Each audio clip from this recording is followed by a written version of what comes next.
This next video is the beginning of another series. The series was tripped off by the series where I was talking about, sarcopenia.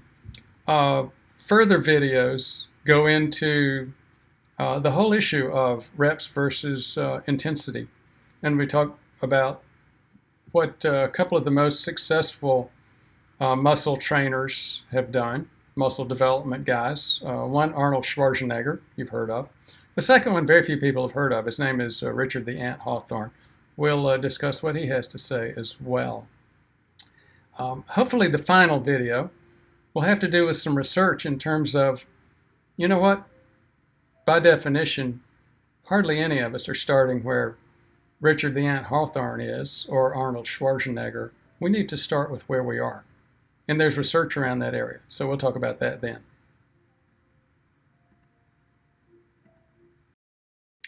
Have you ever heard the saying, every solution creates a whole new set of problems?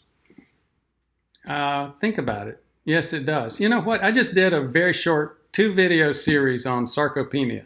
What's that? Sarco means muscle. Penia means decreased amount of. And the bottom line is, I just wanted the message to get across that decreased muscle mass becomes a major risk factor, especially as we get beyond age 60, 65. And here's an image of what we mean by that. I've used this image, I used it briefly in both of those videos. But again, it seems I created a whole new set of problems. Here's viewer responses. Jay Kindlin, I'm 76 or am 76 and have sarcopenia, but no other signs of, quote, frailty. He's quoting me on that, or maybe almost quoting me. They may overlap, frailty and sarcopenia, but they are by no means, quote, identical. And while muscle loss is a main aspect, loss of strength is likely a neurological loss as well. Yes, HIIT helps, but overload, progressive resistance, more important for building and maintaining, and increased levels of protein over spaced intervals. I appreciate your videos, but seems here you need to dig deeper research-wise. Oh, that hurt. And my response was, you're assuming that I don't recommend resistance training or that I don't do it. That's not true. I do recommend resistance training. Then I happened to bring up Richard the Ant Hawthorne. Well, now, Richard the Ant Hawthorne holds several world records in terms of the amount of weight he can lift per pounds of body weight. We'll talk about that a little bit later. But let's go over a few more of this debate in the on those videos.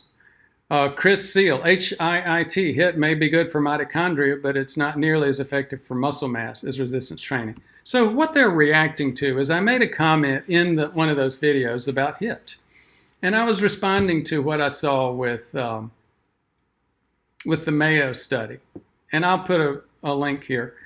In the Mayo study, they actually looked at amount of mitochondria, and they saw the most mitochondrial improvement in 80-year-olds from HIIT, the second most, and a distant second with resistance training, and little to none with what we all used to do, or what used to be the fad, LSD, long, slow distance. So I was focusing on that. I didn't really mean this to be an overall one synapse recommendation regarding what to do. I've always recommended both resistance and intensity training. Now, William Bibb comes to my rescue. Thank you, Mr. Bibb. Dr. Brewer recognizes the need for both high-intensity cardiovascular exertional exercise and resistance training. He said that in other videos. Marathon runners have been lifting weights since the 70s. Then Mr. Bibb goes on to say, I'm 71, have been lifting weights since the 60s, 125 squats this morning, and I bet Dr. Brewer does more resistance and HIIT than I do. He also mentioned he does uphill walks and swimming laps.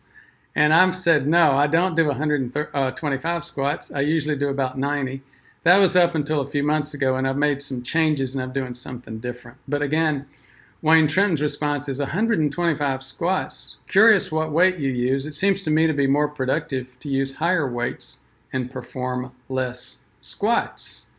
Now, it continues. SEPO 100-100. Gym training is not only for young males. And that is true. That's one of the major points of this other mini series that is coming out of the Sarcopenia risk series. And that is, you need to do some kind of resistance training and HIIT. And HIIT is not just large muscle running, heavy walking. There's combinations of resistance. For example, cycling is a huge good exercise for combining resistance of the large muscle groups with repetition. Now, back to SEPO 100-100 and this debate that I evidently sparked.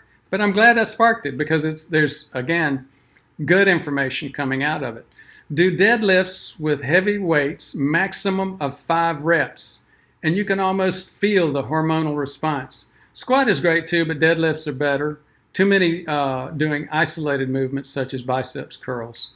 Even elderly should skip machines and use free weights.